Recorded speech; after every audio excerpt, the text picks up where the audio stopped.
우리는 누구나 넘을 수 없는 벽들이 하나씩 있습니다. 어떤 사람은 신체적으로, 어떤 사람은 내가 다른 건 다 할 수 있는데 이것만큼은 좀 힘들지 않을까라고 생각하는 각자의 벽이 있습니다. 어떤 이는 경제적인 벽이 있습니다. 요즘 우리가 살아가는 2025년에 대한민국 사람들이 가장 크게 느끼는 벽이 아마 이 경제적인 벽이라 생각을 합니다. 매달 빚을 갚아도 줄지 않고요. 숨이 막히는 것 같아 도저히 내 힘으로는 어떻게 할 수 없는 상황에 이르렀습니다. 또 어떤 이들은 이런 벽이 있습니다. 관계의 벽이 있습니다. 가족 안에서, 직장에서, 또 교회 안의 이 교우 관계에서도 오해나 작은 오해로 마음에 상처가 있거나 또한 그 상처를 계속 싸고 안고 가는 경우가 있습니다. 그래서 내가 아무리 해도 이 벽은 무너지기 힘들 것 같아 라고 포기하는 사람들도 물론 많이 있습니다. 또 어떤 이는 마음의 벽이 있습니다. 제가 이 은계지구, 시흥에 있는 은계지구에 있는 그 가게들이나 입주해 있는 병원들을 보면서 정말로 우리 마음의 병을 치료하는 병원들이 너무나 많이 생겼다라는 거예요. 그리고 이제 이것은 예전에는 막 숨기고 가리웠는데 이제는 자신의 마음의 병을 드러내고 오히려 그 병을 치료하기 위해서 병원들을 많이 방문을 합니다. 내 안에 두려움, 실패의 상처, 우울감과 열등감, 이러한 이 성벽 안에 나를 가두고 있는 사람들이 너무나 많이 있다라는 거예요. 여러분 혹시 여러분들 그 마음의 성벽 앞에 혹시 서 있으십니까? 혹시 여러분 앞으로 나아가고 싶고 눈앞에 벽이 너무나 크고 높아서 이 길이 막혀 있어서 어쩌야 할 줄 모르는 그 상황에 처해 있지 않은지 때로는 마음이 아프기도 합니다. 오늘 우리가 읽은 본문 여호수아 6장은 바로 이 여리고성이라는 거대하고 큰 성벽 앞에 있는 이스라엘 백성들을 묘사하고 이야기해주고 있어요. 마치 우리의 마음의 벽과 같은 이 장벽의 상징이 바로 이스라엘에게는 이 여리고성이었다라는 겁니다. 자료에 따르면 이 여리고 성벽이 그냥 단순하게 하나가 아니라 이중으로 구성되어 있다라고 해요. 그래서 바깥의 성벽은 높이가 6m고 두께가 2m라고 합니다. 또 안쪽 성벽은 그것보다 더 크고 높은 성벽이었습니다. 그러다 보니까 그 당시에 사람들이 보기에는 저 성벽은 절대 넘을 수 없는 곳이다라는 두려움에 맞닥뜨릴 수밖에 없었던 공간이었다는 거죠. 이스라엘 백성들이 인구가 수없이 많습니다. 그런데도 불구하고 저 성벽 앞에서 자신들의 모습을 봤을 때는 너무나 하찮은 존재였다라는 거죠. 그런데 문제가 있잖아요. 이 가나안 땅에 하나님이 예비하신 이 가나안 땅에 들어가기 위해서 그들이 어떤 시간을 보냈어요? 광야에서 40년, 사막에서 40년 동안 떠돌다가 이 땅 앞에 왔어요. 왜요? 그 성벽에 들어가고 그 안에 들어가기 위해서는 이 성벽을 통과해야만 했습니다. 그들이 지금까지 목표로 삼았던 약속의 땅에 들어가기 위해서는 이 성벽을 통과해야만 했어요. 그러나 그들은 절망 앞에 서 있습니다. 하나님께서는 이 여호수아의 말씀을 통하여서 우리에게 분명히 말씀하시고 하는 그 의미가 있어요. 우리에게 분명히 말씀하세요. 여러분 기억하세요? 넘을 수 없는 장벽도 한번 따라해 보실래요? 넘을 수 없는 장벽도 하나님은 무너뜨리십니다. 자, 뭐라고요? 넘을 수 없는 장벽도 하나님은 무너뜨리십니다라는 믿음이에요. 자, 우리가 이를 위해서 세 가지 함께 같이 나눠보려고 합니다. 첫 번째로 성벽은 우리의 한계를 확인할 수 있는 곳입니다. 본문 15절과 16절을 함께 보도록 하겠습니다. 제가 읽겠습니다. 일곱째 날 새벽에 그들이 일찍이 일어나서 전과 같은 방식으로 그 성을 7번 도니 그 성을 7번 돌기는 그날뿐이었더라. 7번째 제사장들이 나팔을 불 때 여호수아가 백성에게 이르되 외치라 여호와께서 너희에게 이 성을 주셨느니라. 자, 여기에서 마지막 부분에 보면은 뭐라고 했죠? 한글로 기록 주셨느니라 라고 했습니다. 이게 뭐냐면은 우리 공부하는 학생들은 기억하겠지만 완료형이에요. 완료형. 너에게 줄 것이다 라는 미래가 아니고요, 이미 너희에게 주었다라는 완료형이라는 겁니다. 여러분 잘 기억하세요. 그들 앞에 놓여있는 이 거대한 성벽 앞에서 하나님은 이미 내가 너희에게 그 땅을 주었다라고 이야기하는 거예요. 이해가 안 되죠. 왜요? 그들은 성벽 앞에서 어쩔 줄 몰라하고 그들은 하나님의 말씀에 순종해서 돌긴 하는데 아직 그들의 눈앞에는 성벽이 거대하게 존재하고 있기 때문이에요. 그런데 하나님은 이미 내가 너에게 이 성벽 안에 땅을 주었다라고 이야기하고 있다는 거예요. 그 말은 뭐예요? 눈앞에 성벽이 여전히 너희 앞에 존재하지만은 하나님은 그 눈앞의 성벽이 아니라 이미 그 땅 안에 살고 있는 너희들에게 보여주셨다라는 거죠. 자, 여러분, 이게 바로 성벽 앞에서 서는 우리가 배우고 우리가 소유해야 될 믿음의 첫 번째 중요한 원리입니다. 여러분 눈앞에 있는 벽이 클까요? 하나님의 말씀이 클까요? 우린 자꾸 이것을 잊어요. 아니, 잃어버려요. 성경은 반복해서 계속 이것에 대해서 강조해요. 야, 너희들이 처한 상황, 너희들이 경험하는 현실이 큰 게 아니야. 너희들을 창조하시고 전지전능하신 그 하나님께서 더 크셔라는 이야기를 수없이 이야기하고 있다는 거죠. 로마서 4장 17절 말씀 보면은 하나님께서 아브라함이 자녀가 없었을 때 이러한 말씀을 하셨어요. 내가 너를 민족의 아버지로 삼는다라고 했어요. 근데 아브라함의 상황은 뭐예요? 자녀가 없어요. 자녀가 없는 이 상황에서 하나님께서는 아브라함에게 내가 너를 민족의 아버지로 삼는다라는 거예요. 이것도 주셨느니라랑 똑같습니다. 완료해요. 아브라함은 지금 자녀가 없고 아브라함은 지금 나이가 들었고 그의 안에 사라는 나라의감 너무나 많지만은 하나님께서 그를 통하여 민족의 아버지로 삼으셨다라는 거예요. 바울은 그래서 로마서에서 이렇게 해석하는 거예요. 죽은 자를 살리시며 없는 것을 있는 것 같이라고 하시는 그 하나님께서 못할 것이 무엇이 있냐라는 거죠. 마찬가지로 여호수아에게 하나님은 이야기하셨습니다. 여호수아 6장 2절 우리 같이 함께 읽어보겠습니다. 읽겠습니다. 여호와께서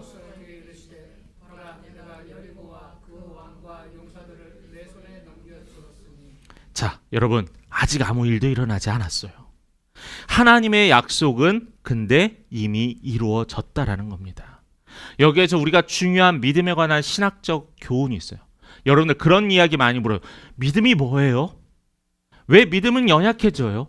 어떤 사람은 이만한 믿음을 갖고 어떤 사람은 왜 겨자씨만한 믿음도 못 가질까요? 왜 예수님께서는 겨자씨만한 믿음도 있어도 내가 구원을 받는다고 했을까요? 믿음에 대해서 성경은 너무나 많은 말씀들을 합니다. 근데 믿음이 과연 무엇이냐라고 여러분께 질문했을 때 여러분들의 답은 무엇이냐라는 거예요. 믿음은요, 다른 게 아니에요. 어렵게 생각하지 마세요.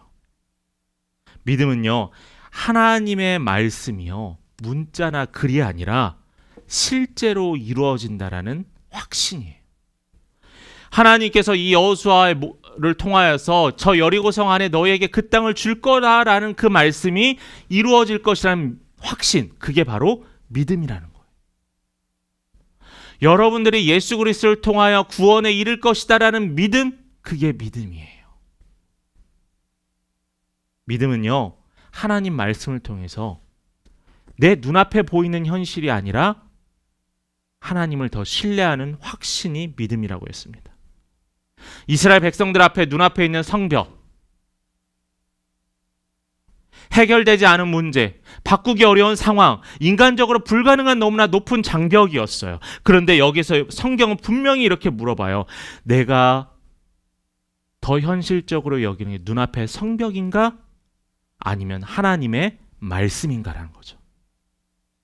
그래서 히브리서 11장 1절에 뭐라고 하죠? 믿음은 바라는 것들의 실상이요, 보지 않는 것들의 증거니라고 했습니다. 맞죠? 믿음은 눈앞의 벽을 외면하는 게 믿음이 아니에요. 아, 안 보여요. 저 성벽이 안 보여요. 내 처한 현실에 안 보여요. 착각하는 게 아니에요. 믿음은요, 그냥 막연한 기대로 세상 사람들과 같이 소망이야, 잘 될 거야 라는 그냥 막연한 기대가 아니에요. 하나님을 향한 믿음은요, 이루어졌다라는 확신이에요. 그래서 이 성벽은 믿는 자에게는 두려움이 아니라는 거죠. 여러분들의 인생에 살아가면서 있는 성벽은 두려움의 대상이 아니라는 거예요. 그런데 다만 하나님께서는 이것을 통하여 여러분들을 시험하신다고. 시험. 너의 믿음이 어느 정도 있느냐, 너의 믿음이 어느 정도로 단단하느냐, 너가 나를 따를 준비가 되었느냐라고 하면서 하나님은 우리의 믿음의 시험대를 바로 삼고 있다는 거예요.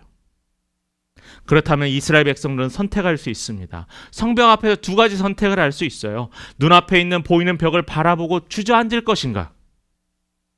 아니면 보이지 않는 하나님의 말씀을 따라 그 성벽을 돌 것인가? 오늘 이 질문은 오늘날 우리에게도 동일한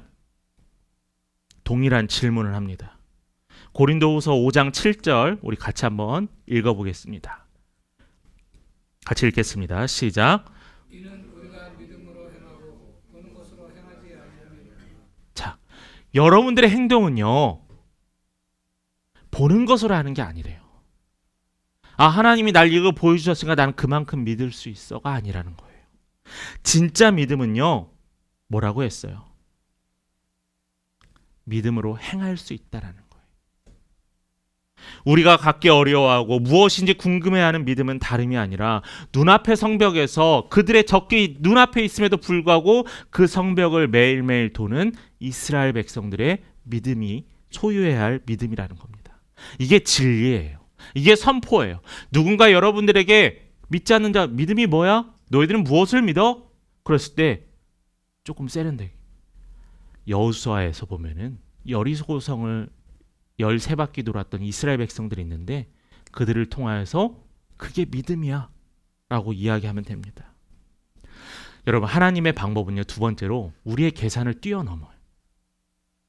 자꾸 우리가 인간적인 신앙이어가지고 우리가 하나님 만나는 건 맞습니다. 그런데 자꾸 우리가 내 생각 안에 내 경험 안에 하나님의 능력을 가둬놔요. 하나님의 능력은 이렇게 큰데 내 생각은 이렇게 되니까 여기 안에 하나님을 가둬서 하나님이 일할 수 없게 되었다라는 거예요. 본문 16절과 17절을 한번 볼까요? 같이 한번 읽겠습니다. 시작. 여호수아가 백성에게 이르되 외치라. 여호와께서 너희에게 이 성을 주셨느니라. 이 성과 그 가운데에 있는 모든 것은 여호와께 온전히 바치되 기생라합과 그 집에 동거하는 자는 모두 살려주라. 이는 우리가 보낸 사자들을 그가 숨겨 주었음이니라. 자, 보세요, 여러분. 하나님은 군사 전략가가 아니세요. 무기를 만드신 분이 아니세요. 하나님께서는 이스라엘 백성들에게 뭘 요구하셨어요? 침묵하라고 하셨어요. 침묵. 나팔을 불라 하셨어요. 함성을 외쳐서 이 성을 무너뜨리라 하셨습니다. 인간의 생각으로 인간의 방법으로는 도저히 합리적이지 않아요. 어떻게 이해가 돼요? 하지만 성경은 이것을 통해서 분명히 우리에게 이야기하는 거예요. 승리는 인간의 힘이나 방법이 아니라는 거죠. 만약에 여러분 이스라엘 백성들이 무기를 가지고 그들을 공격했다면 그들이 어떤 죄를 저질렀을까요? 우리가 힘이 세서 저 성벽을 무너뜨렸을 거라고 이야기했을 겁니다. 하나님께서 기드온을 통해서 왜 그 수많은 군사들을 놔두고 300명의 군사만 놔뒀을까요? 준비된 자요? 아니요. 하나님께서 준비된 자를 쓰시지만 동시에 그들의 하나님의 공을 그들의 공으로 가로챌까 하는 거죠. 성경은 이것을 통해 분명히 말합니다. 하나님의 방식에서 온다는 거예요. 그런데 자주 내 생각에 하나님을 강요하거나 내 생각에 내 방식에 하나님께 적용하는 것은 잘못된 믿음이라는 거죠. 근데 제가 이 말씀을 전하면서 제가 기도해야 될 게 있어요. 여러분 믿음이 말씀에 근거해야 한다는 거죠. 한 귀로 듣고 한 귀로 흘리는 게 아니라 진짜 이루어지는 실제라는 거예요. 몇 가지 질문을 하나 해볼까요? 여러분들이 하실 수 있을 만한 질문이 있습니다. 하나님의 방법은 우리의 생각을 넘어서는가라는 질문을 해볼 수 있어요. 여러분 어떠세요? 하나님 우리를 넘으시나요? 네, 넘는다고는 생각합니다. 근데 현대인들에게 합리적이고 과학적인 것은 무엇인가 결정하는 기준이에요. 우리도 마찬가지입니다. 하나님의 방법은 당연히 상식적이에요. 하나님이 일하심이 종종 우리의 상식을 넘을 때가 있으니 보세요. 예를 들어서 어떤 성도가 오랫동안 기도하던 문제를 해결하려고 자기 힘으로 온갖 방법을 다 써봤습니다. 그런데 전혀 예상하지 않았던 예배 중 한 말씀을 통해서 해답을 얻게 되었어요. 그는 이렇게 고백합니다. 제가 생각한 방법은 다 막혔었어요. 근데 하나님이 주신 길은 제가 예상하지 못한 곳에서 열리게 되었습니다. 하나님은요, 그렇게 일하시더라고요. 김순규 목사가 목회자로 쓰임받게 된 것도 제 생각과 제 계획에는 없었어요. 근데 하나님이 쓰시더라고요. 여러분의 삶의 영역에서도 마찬가지일 겁니다. 이 자리에 나와서 예배드리는 것도 여러분의 생각이셨을까요? 여러분의 계획이셨을까요? 내가 교회를 선택하고 내가 교회를 정하지만은 저는 하나님의 인도고 하나님의 뜻이었다라고 생각합니다. 이처럼 하나님은 우리의 계획과 계산을 훨씬 뛰어넘으시는 분이라는 거죠. 그런데 이것을 아는데도 왜 사람들은 하나님의 방법이 합리적이지 않다라고 이야기할까? 이유가 간단하게 몇 가지만 이야기하면, 첫 번째로 뭐냐면은 사람들은요, 우리들은 눈에 보이는 즉각적인 결과만을 요구하기 때문에 기도하면 바로 이루어지고, 마치 요술램프 지니의 요정과 같이 소원을 말하면 바로 들어주는 것과 같은 그런 이야기라는 거죠. 그런데요, 하나님은요, 여러분 때로 눈에 보기엔 과정은 느리거나 비효율적이지만 아주 정확하다라는 겁니다. 두 번째로는 우리는 자기 경험과 지식을 절대적인 기준으로 삼습니다. 하나님의 말씀이 기준이 되고 하나님의 역사하심이 기준이 되었는데 자꾸 내 생각대로 하나님을 파악해요. 판단해요. 여러분 말했잖아요. 하나님의 지혜는요, 우리의 지혜와 비할 바가 아니라니까요. 그리고 세 번째로는 어떤 문제가 있냐면 사람들은 다 자기 주도적으로 살려고 합니다. 아브라함 보세요. 야곱 보세요. 성경에 있는 하나님이 쓰신 수많은 인물도 그들의 유혹받아요. 뭐라고요? 나 스스로 할 수 있을 거다라는 착각에 빠집니다. 저도 사역하면서 실수했던 게 바로 이거였어요.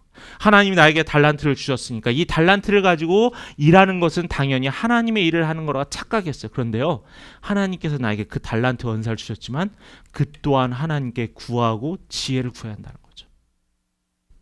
여러분 사역하실 때, 여러분 교회를 섬기실 때, 하나님의 나라를 섬기실 때 이게 아주 중요한 기준이고 가치라는 겁니다. 성도님, 하나님의 방법은 가장 합리적입니다. 종종 비합리적이라고 생각합니다. 세상은 야 보이지 않는데 너가 어떻게 알아? 내가 성경에 대해서는 이해하기 위해서 좋은 말인 것 같아. 사랑하라 좋은 말이야. 그런데 눈에 보이지 않고 아무도 보지 않았는데 그 하나님을 어떻게 믿고 내 생명과 내 모든 걸 맡길 수 있어? 라고 이야기를 합니다. 그런데 여러분, 하나님이 가장 합리적이세요. 처음과 끝을 다 아시는 분은 어떻게 진행될지 확인하고 또 알 수 있습니다. 하나님을 안다는 것은 바로 그래요. 하나님께서 뭐라고 했죠? 요한계시록에 나는 알파와 오메가라고 했습니다. 처음과 끝이라라고 했어요. 모든 것을 다 아시는 분이라고 했죠. 그래서 하나님께서는 가나안 땅을 차지할 수 있도록 이스라엘 백성들을 훈련시키셨던 거예요. 오늘 이 말씀에서 우리는 하나님의 세 가지의 속성을 확인할 수 있습니다. 말씀을 통해서 간단하게만 살펴보려고 합니다. 시편 139편 2절의 말씀입니다. 하나님의 속성입니다. 같이 한번 읽어볼까요? 주께서 내가 안고, 자, 이게 하나님의 어떤 소리? 전지하심이라는 거예요. 교회 안에서 전지전능이라는 말을 많이 들어보셨죠? 그 전지하심이 뭐냐면은 하나님의 우리의 상황과 시간과 계획을 다 뭐라고요? 아시는 분이라는 겁니다. 그러므로 하나님은 우리의 생각보다 계산보다 더욱더 확실하다는 거죠. 예레미야 32장 27절도 한번 볼까요? 같이 읽어봅니다. 나는 여호와요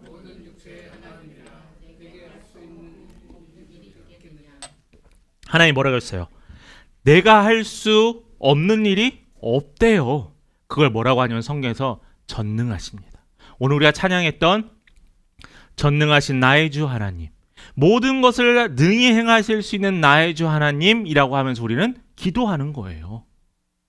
여러분 기도하실 때 이루어지지 않을 걸 기대하고 기도하시나요? 이루어질 걸 놓고 기도해야 그 기도가 쓰임받을 거 아니에요. 근데 왜 이루어진다고요? 하나님은 전능하시기 때문이에요. 마지막 세 번째로 전지하시고 전능하시고 오늘 본문에 신실하신 하나님이요. 민수기 23장 19절의 말씀입니다. 같이 한번 읽어봅니다. 시작. 하나님은 사람이 아니시니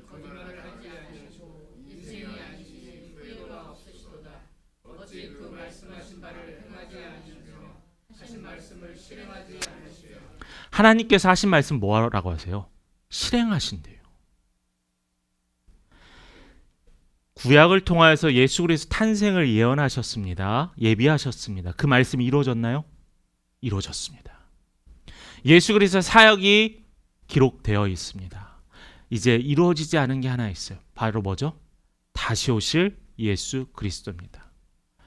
자, 우리가 그 말이 확실하고 신실하다는 거 어떻게 확인하죠? 이미 하나님이 기록되는 모든 성경의 말씀 다 이루어졌어요. 하나만 빼놓고요. 그럼 이 하나도요 이루어질 거다라는 거죠. 하나님은 약속을 이루십니다. 이스라엘 백성들이 가나안 땅을 너희에게 줄 것이다라는 그 약속을 하나님은 이루셨다라고 이야기하시잖아요. 여리고성은 인간의 힘으로는 무너뜨릴 수 없지만 하나님은 전혀 다른 방식으로 우리에게 승리를 주셨어요. 전지하시고 전능하시고 신실하심 속에서 우리에게 삶을 주셨습니다. 그러므로 여러분, 사랑하는 성도님, 하나님의 방법이 내 생각과 내 계획에 맞지 않을지라도 실망하지 마세요. 포기하지 마세요. 약속하신 하나님께서 여러분들을 이루게 하실 것이기 때문입니다. 그래서 우리가 이 신앙생활을 하면서 척박하고 힘든 상황에서도 기대하고 소망을 품는 이유는 약속하신 하나님 때문이라는 거죠. 마지막으로 우리가 확인할 것은 믿음의 순종이 뭘 이룰까요? 성벽을 무너뜨려요. 본문 20절을 한번 볼까요? 이에 백성은 외치고 제사장들은 나팔을 불매 백성이 나팔 소리를 들을 때 크게 소리질러 외치니 성벽이 어떻게 됐어요? 무너졌어요. 백성이 각기 앞으로 나가 그 성에 들어가서 그 성을 점령하고 있습니다. 하나님께서 그 여리고성 안에 있는 그 가나안 땅을 주셨느니라라고 했던 그 약속의 말씀이 결국 그들은 그 어떠한 힘도 쓰지 않고 무너뜨렸다라는 거예요. 이 성을 무너뜨린 게 뭐예요? 순종이었어요. 순종. 믿음의 순종. 이스라엘 백성들 향하여 돌라 했을 때 그들이 뭐 했어요? 돌았어요. 외치라 했을 때 어떻게 했어요? 외쳤어요. 그랬더니 그 성벽이 무너졌어요.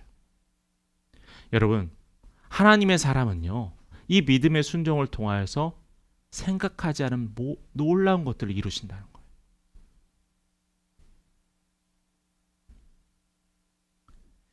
순종은요, 추상적인 단어가 아닙니다. 우리 삶의 구체적인 제가 순종을 3가지 한번 제안해 볼까요?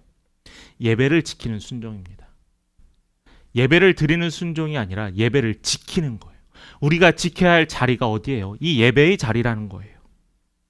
주일 아침에 온갖 이유가 생깁니다. 주일 전날 밤에 온갖 해야 될 것들이 많아요. 피곤합니다. 가족 안에서 때로는 아침에 싸울 때도 있어요. 운전하면서 오는데 괜히 나를 화나게 하는 사람도 있습니다. 때로는 아무것도 하고 싶지 않아 오늘 하루 이렇게 그냥 들어놓고 싶습니다. 여러분, 하나님 말씀하셨죠. 하나님을 먼저 예배하라.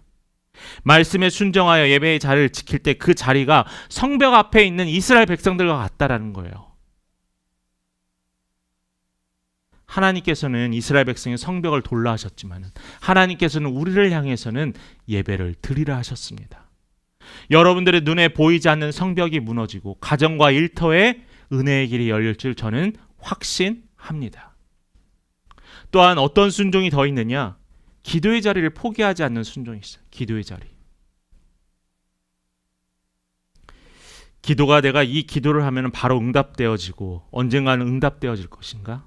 그런데 여러분, 기도에도요, 하나님이 계획 안에 있는 기도였나? 어떻게 해야 목사님 기도가 잘 이루어질까요? 라고 저에게 질문하는 분들이 너무나 많았습니다. 그런데 그건 다른 게 아니에요. 하나님이 원하시는 기도를 하면 돼요. 내 기도가 과연 하나님께 들리는가? 회의감이 찾아올 때가 있잖아요. 하지만 여러분, 무릎 꿇는 자리를 놓지 않는 그 작은 순종이 결국 하나님의 기적을 여는 통로가 됩니다. 어린아이들, 신앙생활 막 시작한 사람들의 기도는 되게 잘 들어주는 것 같아요. 왜요? 그들은 기다릴 수 있는 힘이 없으니까요. 그런데 하나님은 내 기도는 되게 안 들어주는 것 같아요. 여러분 기뻐하세요. 하나님은 여러분들의 기도의 시간을 많이 주신 이유는 여러분들을 믿기 때문이라는 거죠. 여리고성을 하루 이틀 6일 동안 돌았을 때는 아무 일도 일어나지 않았습니다. 그러나 7일째 순종의 날에 성벽이 무너졌어요. 우리의 기도도 그렇습니다. 지금 조용해 보여도 아무 일이 일어나지 않는 것 같아도 이미 주셨느니라 라고 이야기하셨잖아요. 내가 만국의 아버지가 되었다 라고 이야기하셨잖아요. 하나님은 그 믿음의 순종을 통하여서 이미 다 예비해 놓으셨다라는 거예요. 우리의 기도도 그렇습니다.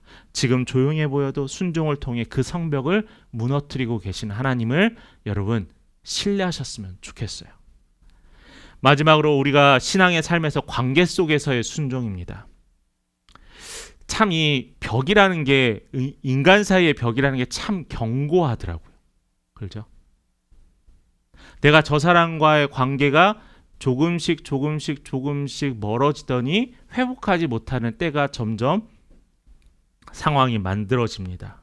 그런데요, 하나님께서 뭐라고 했냐면은 너의 자존심의 벽, 너의 마음의 상처의 벽, 너의 오해로 쌓인 이 벽 먼저 손 내밀으라는 거예요. 말씀에 이 손 내미는 게 말씀에 순종하는 믿음의 걸음이라는 거죠. 예수께서 뭐라고 하셨어요? 내 원수를 사랑하라고 하셨습니다. 7번 맞은 것 같이 70번 용서하라고 했어요. 주님의 말씀이 인간적으로 불가능해 보이지만 그 결단을 통해서 하나님의 치유가 있어요. 하나님의 회복이 있어요.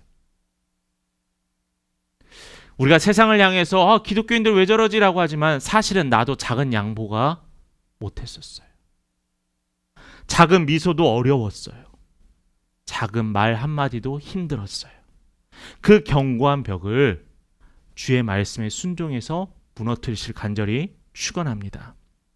이렇게 보면 순종할 곳은 멀리 있는 게 아니고 되게 큰 가치가 아니에요. 여러분 삶에서 작은 것들이에요. 기도하는 무릎 속에, 교회 오는 발걸음 속에, 가정을 향한 따뜻한 말 한마디 속에, 직장에서의 정직함에 우리의 일상에서 이루어진 이 순종이 곧 여러분의 성벽을 무너뜨리는 힘이 된다라는 겁니다. 말씀을 정리합니다. 첫째, 성벽은 어떻다라고요? 우리의 믿음을 시험하는 자리입니다. 두 번째, 하나님의 방법은 우리의 생각을 뛰어넘습니다. 세 번째로는 우리의 믿음의 순종이 견고한 성벽을 무너뜨리게 됩니다. 사랑하는 성도 여러분, 혹시 여러분 안에 어떤 마음의 성벽이 있습니까? 경제적인 벽, 마음의 벽, 관계의 벽, 인간의 힘으로 넘을 수 없는 이 장벽이 눈앞을 가리고 있습니까? 오늘 말씀 분명히 말합니다. 우리가 아까 서론할 때 같이 나눴던 이야기입니다. 넘을 수 없는 장벽도 하나님은 무너뜨리십니다. 그러므로 이 시간 여러분 결단하시기 바라요. 더 이상 성벽 앞에서 좌절하지 않겠습니다. 하나님의 말씀을 신뢰하며 그 약속을 붙들겠습니다. 그러면서 하나님 그 약속을 붙들고 순종하며 걸어가겠습니다. 이 고백이, 이 말씀이 선포되어는 이 예배당을 넘어서 여러분의 가정과 일터와 삶의 모든 영역에서 실제가 되기를 간절히 축원합니다.